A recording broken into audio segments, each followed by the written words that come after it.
Parents మెచ్చిన university సంకల్ Chand Patel university Gujarat. ఒక్కడు తరువాత త్రివిక్రమ్ గారితో మహేష్ బాబుతో కలిసి ఇంకో సినిమా మీరు చేయాలి, చాలా ప్లాన్స్ కూడా జరిగిపోయినాయి. బట్ ఎందుకు ఆ సినిమా ఆగిపోయింది? అది ఎందుకు ఆగిందండి, మ్మ్. అది ఎక్కువ చెప్పకూడదు. ఎందుకంటే Trivikram is a great person అంటే అలాంటి ఆయన నా సినిమా నా బ్యానర్లో డైరెక్ట్ చేస్తున్నారంటే అది should say big credibility for me, very big credibility. నేను ఎక్కడో ఏదో వర్కౌట్ కాలేదు, అంటే ఏదో స్టోరీ వైజో లేకపోతే ఇంకోటో అదేదో నేను వరుసగా సినిమాలు ఇట్లా ఇస్తున్నాను అనే ఉద్దేశం కూడా కాదు. ఎక్కడో ఏదో సమ్వేర్ ఎక్కడో వర్కౌట్ కాలేదు సార్. అది ఇప్పటికే నేను చాలా ఫీల్ అవుతుంటాను. నేను మళ్ళీ మహేష్ బాబుతో చేయలేకపోయాను. ఆ పాప అతను ఏదో విధంగా ఇంకో డైరెక్టర్ని పెట్టి చేద్దాం అని పెద్ద డైరెక్టర్ ఒకళ్ళు చెప్పి చేద్దాం, నాకు ఈజీ అయ్యేది కదా. అవునవును, నేను ఎక్కువ ఆలోచించట్లేదు, ఆయన ఆలోచిస్తాడు కదా. అవును. ఏదైనా ఉంటే బాగుంది బాగాలేదని చెప్తాం అంతే. ఏదో ఎక్కడో సమ్వేర్ అండి, అది గుర్తు పెట్టుకోవాల్సిన విషయం కూడా కాదు అది. అంటే యాక్చువల్గా నేను ఆ హీరోతో మళ్ళీ ఎందుకు చేయలేదు ఇలాంటివి అడగను, కానీ మీరు ఇంటర్వ్యూకి వస్తున్నప్పుడు నేను ఒక సీరియస్ ప్రశ్న అడగాలనుకున్నాను. మీరు చాలా చెట్లకి పాదు తవ్వారు, ఎరువేశారు, నీళ్లు పోసారు, ఫ్రూట్స్ వచ్చే టయానికి ఆ ఫ్రూట్స్ తీసుకోకుండా పక్కకి వెళ్ళిపోయారు. ఇదే ఎంఎస్ రాజు గారు ప్రభాస్కి ఒక స్టార్డమ్ వచ్చిన తర్వాత సినిమా తీస్తే 100 కోట్లు మిగలవా? మహేష్ బాబుకి ఒక స్టార్డమ్ వచ్చిన తర్వాత ఇలాంటి టైంలో ఒక సినిమా తీస్తే 100 కోట్లు మిగలవా? ఎప్పుడు ఎక్కడ మళ్ళీ ఆ ప్రయత్నం చేసినట్టు ఎక్కడా కనిపించరు. మీరు ఒకరిని వెళ్ళి సినిమా అడగరు, కష్టమంతా మీరు తీసుకుంటున్నారు, సుఖంలో మొత్తం వాటా అడగట్లేదు. వాళ్ళ సుఖం ఎందుకు అవుతుందండి? సుఖపడే సమయం. వాళ్ళు ఎన్ని సినిమాలు ఉన్నాయి, ఎంత కష్టపడుతున్నారు, రాత్రి పగలు ఎంతమందికి వాళ్ళు they are giving total work, ఎంతమంది కార్మికులు పనిచేస్తున్నారు వాళ్ళ వల్ల. నేను అడిగేది కూడా అదే, ఇప్పుడు వాళ్ళతో ట్రావెల్ అయితే మీరు సుఖపడవచ్చు కదా అంటున్నాను. ట్రావెల్ అలా ఉండదండి నాకు. అదే అది లేదు, ఎందుకు లేదు? ముందే పెద్ద హీరోని పెట్టుకోవచ్చు కదా, ఫస్ట్ సినిమాని పెద్ద హీరోని పెట్టుకోవచ్చు కదా,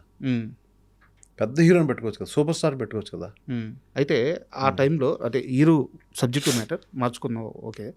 ఆ ఇయర్లో బాలకృష్ణ గారి సినిమా ఉంది, లక్ష్మీనరసింహనో సంథింగ్ అనుకుంటాను, చిరంజీవి గారి సినిమా ఉంది. వర్షం అప్పటికి ప్రభాస్ మార్కెట్ ప్రకారం చాలా చిన్నది. ప్రభాస్ గారు మీ దగ్గరికి వచ్చి, సార్ ఎందుకు సినిమాని ఆపుకుందాం, బాలకృష్ణ గారు చిరంజీవి గారు ఉన్నారని అది అడిగితే కూడా మెల్లగా చెప్పాడు. మరి నేను ఎక్కడ తిడతానని మెల్లగా ఇలా గోకుతో చెప్పాడు చోట. చెప్పండి ఆ ఇన్సిడెంట్. ఎందుకు మెల్లగా ఇంకా వారం తర్వాత వెళ్దాం అని మెల్లగా నసిగాడు. ఒకసారి చూశాను, ఊరికే అన్నాడు. అంటే ఇవాళ అంత ఎత్తున్నాడు ప్రభాస్, అతని గురించి తక్కువ మాట్లాడాలను కాదండి. అది ఏం జరిగిందో చెప్పాను, మీ జర్నీ కదా సార్, జస్ట్ అది ఏం జరిగింది చెప్తున్నాను. అతను కూడా ఫీల్ అవ్వడు, ఇలాగ ఎంఎస్ రాజులో చెప్పాడంటే ఎవరైనా చెప్తే ఫీల్ అవుతాడేమో, కానీ నన్ను ఎవరు ఫీల్ అవ్వరు సార్. నేను నువ్వు అనగలిగింది, ఒరే అనగలిగింది ఇండస్ట్రీలో చాలామంది ఉన్నారు. ఎవరు బాధపడరు, అందరూ ఎదురుండి అన్న కూడా బాధపడరు. వాళ్ళు నన్ను గురువుగా తీసుకుంటారు, ఒక ఫాదర్గా తీసుకుంటారు, ఒక అన్నగా తీసుకుంటారు తప్ప. సో అలాగని కావాలని స్టేజ్ మీద ఒరే నేను అన్నాం, వాళ్ళకి ఇచ్చే గౌరవం నేను ఇస్తా. ఆ రోజు ప్రభాస్ నన్ను అడిగినా కూడా, లేదమ్మా అయిపోయింది, మనం వెళ్ళాలి, నువ్వు అప్పుడు గుర్తుందో లేదో షాపు నువ్వు కరెక్టేనా అని అడిగావు, నేను పెట్టుకున్నాను కదా, ఇవాళ బాగుంది కదా సినిమా, నువ్వు చూసావు కదా, నీకు నచ్చింది కదా, ఇది అంతే వదిలే అన్నాను. వదిలేశాడు. ఒక మొండి ధైర్యం అంతేనా? తెలీదండి. అండ్ ఇంకోటి సార్, మీరు మాట్లాడేటప్పుడు ఈ రోజుని ఇలా చెప్తుంటే చాలామంది నమ్మరేమో, ఇలాంటి మాటలు మీరు చెప్పాల్సిన అవసరం లేదు సార్. నేను ఒక ఎగ్జాంపుల్ చెప్తాను. ఒక నిర్మాతకి ఒక ఫిల్మ్ఫేర్ రావడం చాలా కష్టం. అలాంటిది మీకు వరుసగా 3 సంవత్సరాలు 3 ఫిల్మ్ఫేర్లు, హ్యాట్రిక్, మీకు గుర్తుందా? అదొక వైభవం. సో ఎంఎస్ రాజు గారి స్థాయి, రేంజ్, ఆయన సక్సెస్, ఆయన ఇండస్ట్రీలో ఆయన చేతులు ఇట్లా నీడలాగా పడితే ఆ నీడ కింద బతికిన స్టార్స్, అవి తెలియాలంటే ఇవన్నీ తెలియాలి. సో మీరు ప్రత్యేకంగా నేను ఆ రోజు ఇట్లా చెప్పొచ్చా లేదా మీరు అనుకోవద్దు, ఎందుకంటే ఎంఎస్ రాజు గారి ప్రయాణం మాకు అందరికీ తెలుసు. ఇప్పుడున్న యంగర్ జనరేషన్ ఏమడుగుతారంటే, వాళ్ళు నా స్థానంలో కూర్చుంటే ఏమడుగుతారంటే, అప్పుడు కూడా వదిలేవే బాబు, ఇప్పుడు ఏంటి పరిస్థితి అని అడుగుతారు.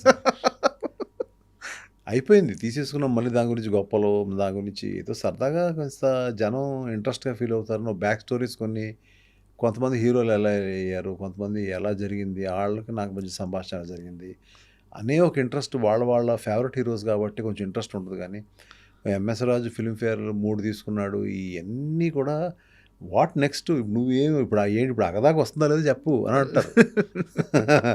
సో అది అయిపోయింది, హిస్టరీ అయిపోయింది. బట్ మీరు దట్స్ ఆ జనరేషన్ కూడా ఒక టీజర్తో కట్టిపడేశారు కదా.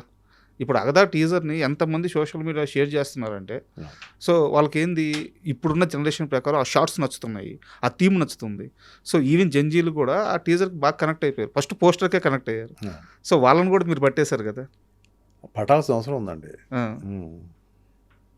అది పట్టాల్సిన సినిమాలో విషయం ఉంటేనే కదా అక్కడ వస్తుంది. సార్ అంటే అగదా విషయానికి వస్తే సార్, ఇప్పుడు యాక్చువల్గా ఇలాంటి ఒక సబ్జెక్ట్కి కాన్ఫ్లిక్ట్ పాయింట్ అని ఒకటి ఉంటుంది అనమాట. సో చుట్టూ ఎన్ని లేయర్స్ ఉన్నా సార్, ఇప్పుడు ఉదాహరణకు అరుంధతి తీసుకుందాం, మన దేవినే తీసుకుందాం, చుట్టూ ఎంత ఉన్నా ఆ ఎమోషన్ని రివీల్ చేసే ఒక మెయిన్ పాయింట్ ఉంటుంది కదా. సో అది చాలా జాగ్రత్తగా ప్రజెంట్ చేయగలిగితేనే ఆ సినిమా ఆడియన్స్కి రీచ్ అవుద్ది. సో అగదా విషయంలో మీరు ఎలాంటి జాగ్రత్త తీసుకున్నారో ఆ సోల్ పాయింట్కి? సార్ ఒకటి ఏంటంటే సార్, అసలు ఈ అగదా గురించి దాని కోర్ పాయింట్, దాని క్లాష్ ఏంటి, దాని ప్రాబ్లం ఏంటి అనేది నేను ఇప్పుడు చెప్పనండి. ఓకే, చెప్పను, కానీ చాలా డెలికేట్ అండి. ఈ పాయింట్ని డీల్ చేయడం delicate and what you call complicated, very complicated. చచ్చిపోయామండి, అంటే బుర్ర పేలిపోయింది. It was not easy. మన అంటే అనుకుంటాం కానీ బయట నుంచి చూస్తుంటే చాలామంది పెద్ద డైరెక్టర్లు, చిన్న డైరెక్టర్లు అవ్వచ్చు, ఏదో రిలీజ్కి వస్తుందా లేదా, లేదంటే వెళ్ళి చూద్దాము ఏంటో, చూసిన తర్వాత బాగాలేదని చెప్పేద్దాం, బాగుందని చెప్పేద్దాం అనుకునే వాళ్ళు ఉంటారు కదండి. దాని వెనకాతల ఎంత అంతర్మదనం ఉంటుంది ఒక డైరెక్టర్కి, రైటర్కి, వీళ్ళందరికీ కూడా టీంలో స్టోరీలో ఇన్వాల్వ్ అయిన, స్క్రీన్ ప్లేలో ఇన్వాల్వ్ అయిన వాళ్ళు, యంగ్స్టర్స్ కానీ, పెద్దోళ్ళు కానీ, పెద్ద డైరెక్టర్ కానీ, అది వర్ణనాతీతం అండి.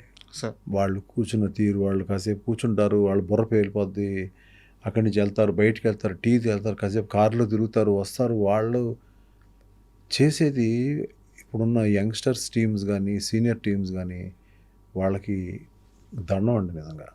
ఎందుకంటే ఆ బాధని నేను కొన్ని ఇయర్స్గా పడుతున్నానండి. అది బయటకు వచ్చినప్పుడు ఓకే, ఎంఎస్ రాజ్ సినిమా వస్తుంది, ఏది అప్పటికాలంలో చెప్తానండి, వెళ్దాం థియేటర్కి, ఎంజాయ్ చేద్దాం అని మూడు తప్ప ఈ లోపల అంతర్భాగంలో జరిగే అంతర్మదనం ఉంచండి ఎవ్వరికీ తెలియదండి. అప్పుడు కాలం నుంచి కూడా, పాతకాలం ఎన్టీఆర్, కేవీ రెడ్డి గారి కాలం నుంచి. మీ లైఫ్లో అలాంటి ఒక పెయిన్ఫుల్ ఇన్సిడెంట్ గురించి చెప్పండి. సినిమా కోసం ఆలోచించి మదన పడిపోతూ జరిగిన ఒక చిన్న ఇన్సిడెంట్ ఏదైనా? చాలా ఉన్నాయండి, ఏదైనా ఒకటి చెప్పండి. చాలా ఉన్నాయి. దానికి మళ్ళీ చెప్పాను కదా, part 1, part 2, part 3, part 4 just ఆ పెయిన్ తెలియడానికి సార్. లేదండి, ఒక నిద్రలేని రాత్రి చెప్పుకోకూడదండి. ఒక నిద్రలేని రాత్రి వద్దండి. అవన్నీ మనం బయట చెప్పుకోకూడదు. అవన్నీ మనలో ఉంచుకుంటాను బెటర్ అండి. కానీ ఆ పెయిన్కి పడుతున్న వాళ్ళందరూ కూడా, ఇవాళున్న టీమ్స్ అన్నీ కూడా సార్ హ్యాట్స్ ఆఫ్ అండి. వాళ్ళు ఒక్కొక్కళ్ళు సినిమా పిచ్చి, ఆ సినిమాని లెగ్గొట్టాలి, వాళ్ళు సినిమా డైరెక్టర్లు అవ్వాలి, అది ఇది ఇంప్రెస్ చేయాలి, మా డైరెక్టర్ని ఇంప్రెస్ చేయాలి కాదండి. ఆ సినిమా మీద పడుతున్న వాళ్ళ సినిమా ఒక్క డైలాగ్ ఇస్తే కూడా ఆ డైరెక్టర్ తీసుకుంటాడేమో ఇచ్చే చాలామంది యంగ్స్టర్స్ హ్యాట్స్ ఆఫ్ అండి వాళ్ళందరికీ. సార్ యాక్చువల్గా మీ విషయానికి వస్తే, నేను ఇంటర్వ్యూ ముందే అడిగాను, నాన్నగారు చిరంజీవి గారితో ఆ రోజుల్లోనే 2 సినిమాలు చేశారు. మీ ఫ్యామిలీ, చిరంజీవి గారి ఫ్యామిలీ చాలా క్లోజ్, మంచి రిలేషన్ ఉంది. అయితే మీరు ఎప్పుడు ఆయనతో ఒక పెద్ద మూవీ ప్లాన్ చేయాలి, ఇలాంటి ఆలోచన ఎంతో అది అంటే అనుకున్నామండి. ఆయనే ఒక బర్త్డే రోజు, పార్టీ రోజుని అన్నారు, మనం ఒక మంచి ప్లాన్ చేద్దామమ్మా అన్నారు. తర్వాత అదేదో కథ దొరకలేదు మాకు. తర్వాత ఇంకో స్టేజ్లో రామ్ చరణ్ని ఇంట్రడ్యూస్ చేద్దామమ్మా అన్నారు. ఓకే అన్నారు అంటే కూడా ఆయన కూడా దాన్ని ఏదో పట్టుకున్నాం కథని, అది అనుకున్నాం. కానీ మళ్ళీ ఆయనకి వెళ్ళి చెప్పాను, సార్ నాకు రావట్లేదండి. ఆ టైంలో ఏదో ఫిల్మ్స్ జరుగుతున్నాయండి, నువ్వు తర్వాత అనుకుంటా, ఏదో రావట్లేదండి. ఆ టైంలో నేను ఆపేశానండి. అంటే ఏదో అంటే making some mediocre films like ఆట, మస్కా లాంటి కొన్ని మీడియాకర్ ఫిల్మ్స్ తీస్తున్నాను నేను. అందుకని ఆపేశాను. వద్దు, ఇది కాదు, వద్దు. మళ్ళీ ఏదో మన యాటిట్యూడు, మన తాలూకు సినిమాను చూస్తున్న విధానం, అప్డేట్ అయ్యే విధానం అన్నీ కూడా ఇది కరెక్ట్గా లేదు. ఫార్ములా రెగ్యులర్ కమర్షియల్ ఫిల్మ్స్కి వెళ్ళిపోతున్నాను నేను. And for more videos, please subscribe to iDream. Please subscribe to iDream. Please subscribe iDream. And please subscribe to iDream.